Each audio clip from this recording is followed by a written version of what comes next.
Are you thinking about buying the KUIU Pack 3600 and you don't know if it's the right pack for you?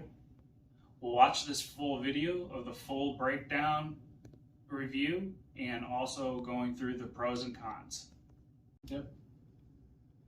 Hello, welcome to Feral. If you're new here, I created this channel because I'm an outdoorsman and a hunter, trying to help out the average hunter and the new hunter. By doing so, I'm going through gear reviews, testing them, and making sure they work so that way you're not wasting your time or money.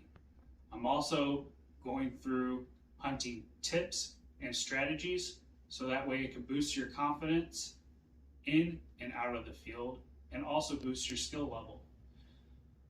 I also help out with the community as a whole to try to understand conservation.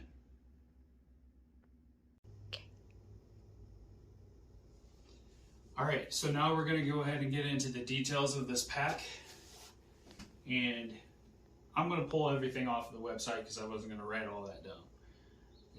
It's just a lot easier. It's already up there. I'm going to pull it off. So it has 500D Cordura ripstop. So this is a pretty hefty material. You can actually go to Cordura.com,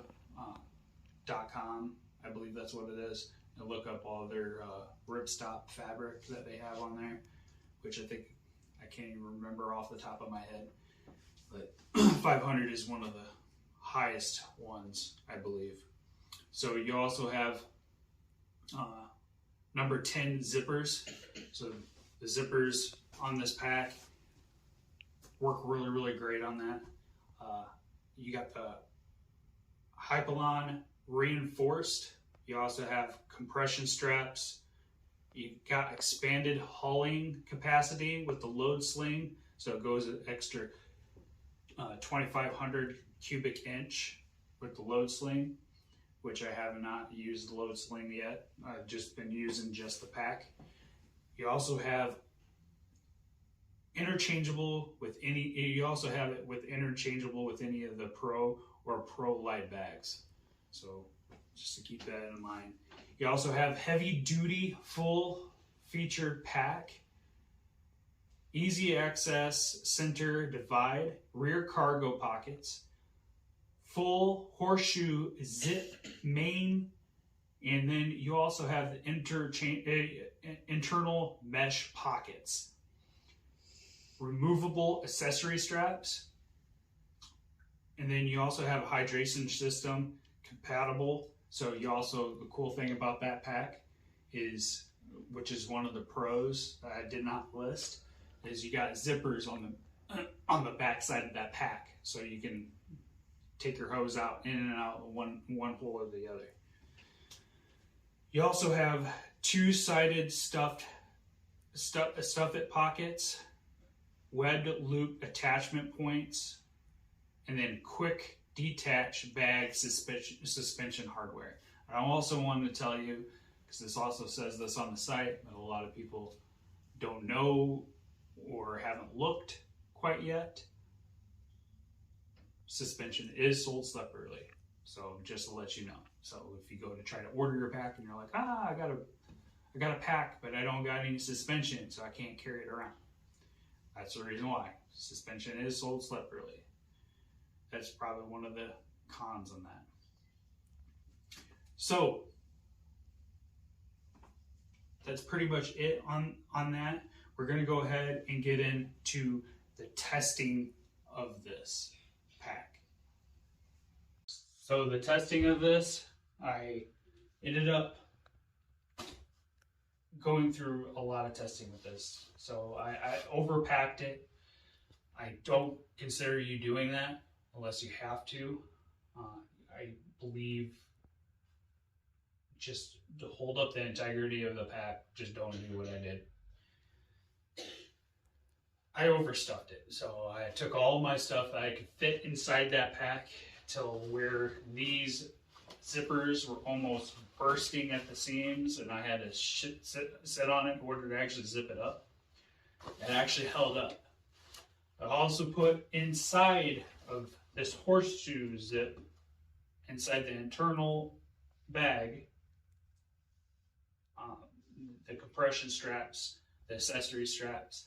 I strapped down 40-pound salt bag, and I set it right inside there and compressed that in. And then I threw it on my frame, and this is just the pack. I mean, I do have the frame. We're just going over the pack itself, but I do have the frame behind me, or behind it. And then to test it even further, I took the salt bag out after walking, I can't remember how many miles. I know we went to a national park as a family on a trip, and I used it throughout that whole entire trip like that. And I believe we walked maybe 3 miles, 3.5 to 4 miles like that. And then I also used it hiking around the parks around town. I also used it on hill climbing. I also took that salt bag, that same salt bag, wrapped it up in contractor bag, so that by that time the salt was actually leaking out of the bag, so I didn't want to get it all over the place. Put it up against the frame, detached the bag, and then I actually slid right inside. And this bag is actually pretty easy to detach and to attach it back to the frame. That's one thing I like about KUIU. It's pretty simple and self-explanatory. You pretty much don't even need a video, but I will be showing clips and everything of that on how to attach and detach the bag. Also on top of that, with that salt bag inside there, I walked around town like that. I've also walked around so many conservation areas and all that stuff, just breaking in the straps and all that stuff. No, I did not use a load hauler. Highly recommend using a load hauler, especially when you're carrying out like quarters and stuff like that, or if you're carrying something extra. Load hauler will make it up more on your spine, so that way it's a lot easier to haul stuff out. So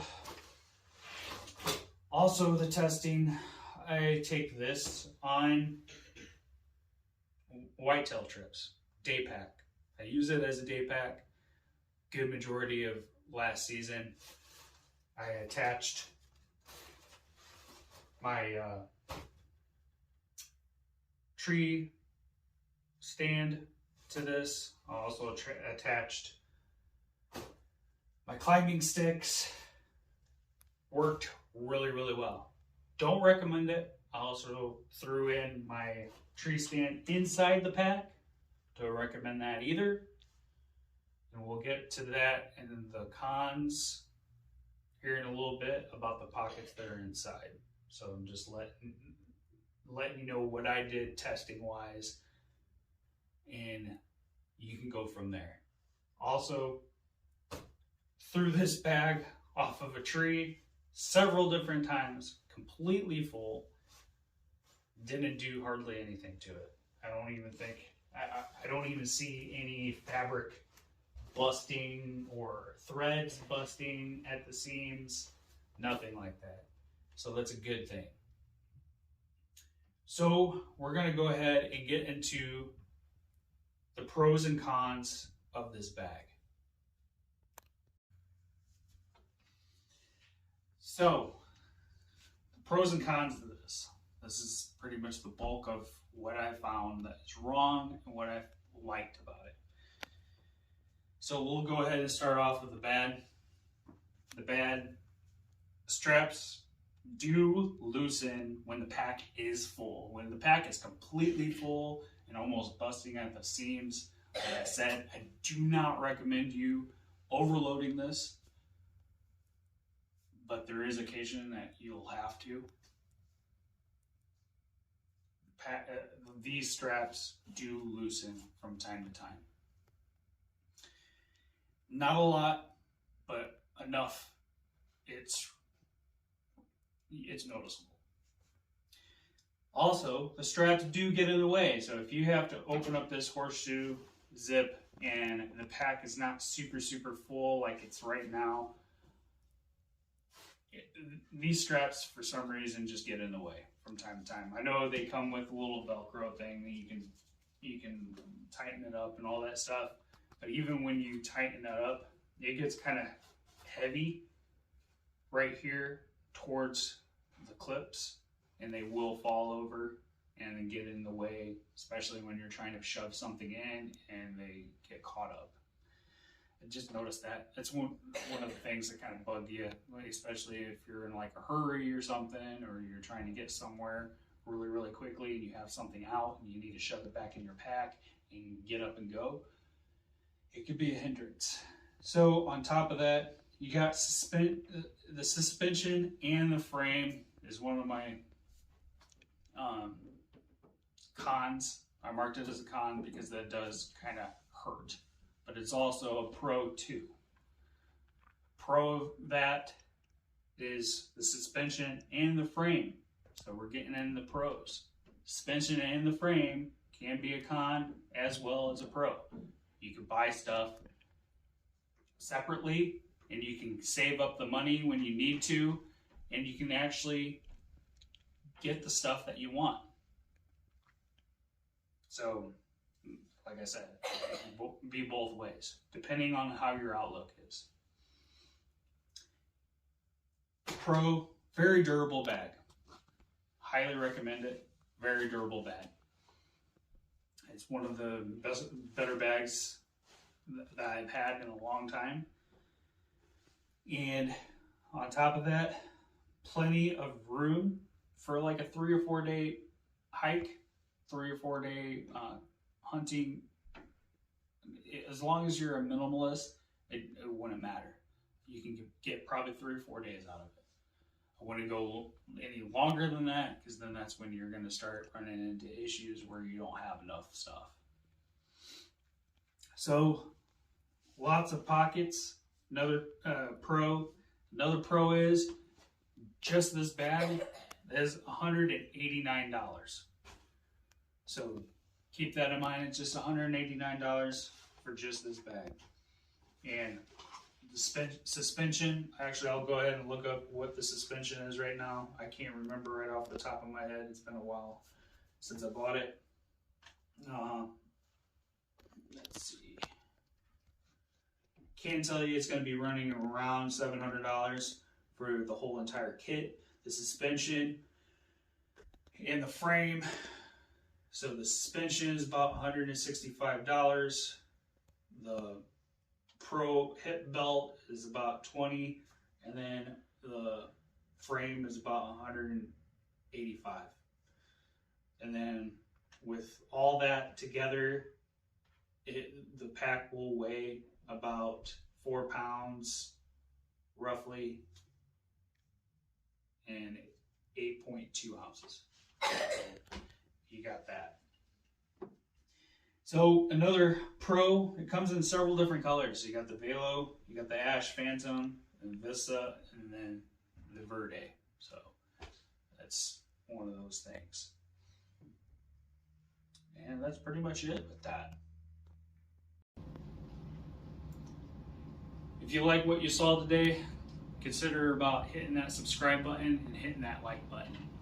Not only this helps out the channel, this also helps out you as well, because all the videos that upload, whether it's hunting or gear reviews, will help you out in the long run, boosting your skills and your confidence as well.